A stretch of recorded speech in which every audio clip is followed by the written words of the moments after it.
Okay, Wittle Defender, the guilds are finally here, and I'm going to start off right off the bat here that if you're trying to join a guild that's a cross server, meaning that person or that guild isn't on the same server as yours, you're going to need to wait 14 days. That's just the way it is apparently. So if you are trying to connect to one of those, you can see it and it says you don't meet requirements or something. That's what that's going to be. Got to wait 2 weeks just for everybody to catch up, and then you should be able to join up. But the guilds will be popping up in our camp tab. This is going to be the same spot that we have the treasures and even our talents in there. You'll see the guild at the top. And if you're not in a guild already, you can go and create a guild. It will cost you 1,000 gems to do so. And then you can go and start telling people, hey, join up. The other thing to know though too is if you are going to change your guild name, that's also going to cost you 1,000 gems. So try to think of one that you really like there and stick with that to the end, or make somebody else spend those gems on it. But when you join up on a guild, you'll see a donate button. I really recommend you do this 5 times. It will give you 100 guild coins and 100 energy towards the meter at the top to increase the guild level. At the same time, you'll get this flame thing that's just pretty much showing you how much you've invested in this. It's pretty much the same thing as the meter up top, but just a way you can kind of keep track that everybody is donating what they're required to donate. The first one will be free, and then it's going to go 5, 10, 15, 20 for gems on it, but still, it's something you really want to do because as your guild goes up in levels, you're going to, number one, be able to invite more people to make your guild stronger, but you'll also unlock more areas inside the guild shop, meaning that you can get better prizes. Every guild can only have 1 leader and then have 2 vice leaders on it.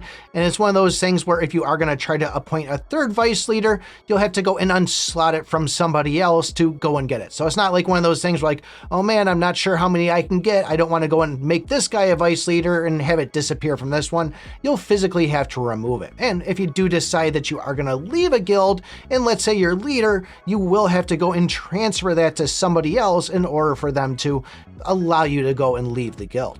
Now there's one big kicker on here though with how many people are bouncing around from guild to guild. If you do go and leave one and join up on another one, you're going to have a 24-hour cooldown before you can go and participate against the guild boss. Yes, that's right, I said guild boss, and I'll tell you, this might be a little tricky for a lot of people because when going up against this, you can fight this thing 3 times. The tricky part is you can only use a hero twice, so if you go and use your regular army 2 times in a row, that 3rd one, you're going to need to just use a totally separate switch up.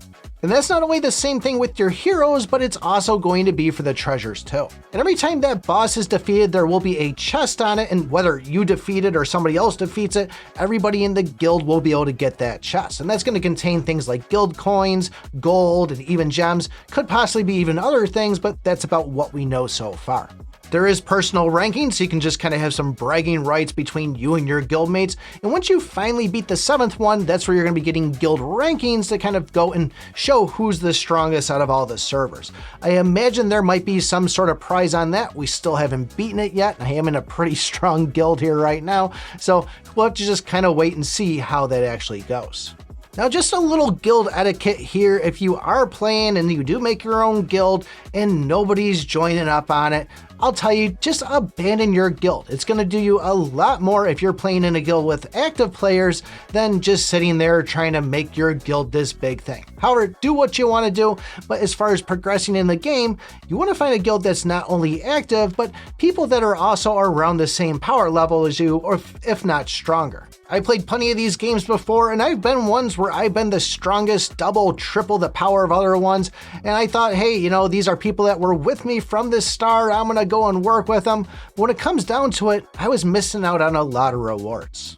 Now I understand there's some buddies in there too that you might be playing with, but if the guild isn't working all together, switch over to another one or see about merging with another guild too. These games become a lot more fun when everybody's participating, everybody's doing good versus just 5 people trying to just struggle and troop through it.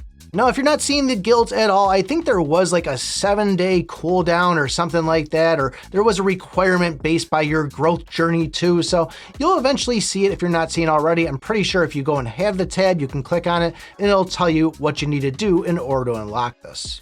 Oh, and there is also quests in there too for depending on how much damage you do and how many times you raid a boss every single week. So just a little bit of a way to get some more guild coins that you can use towards your liking. I'm really a fan of these prototypes here and the fact that the treasures take so long to get upgraded, and going and picking one of these things up is pretty much a sure way to say, hey, I'm just going to replace this fodder as one of these prototypes. So I guess let me know what you guys think. Are you excited that the guilds are here? Did you find yourself a good guild? Let me know in the comments below. And if you want to know all about Endless Mode and how to get it, take a look at this video right here. Thanks for watching, and remember, I pick my butt.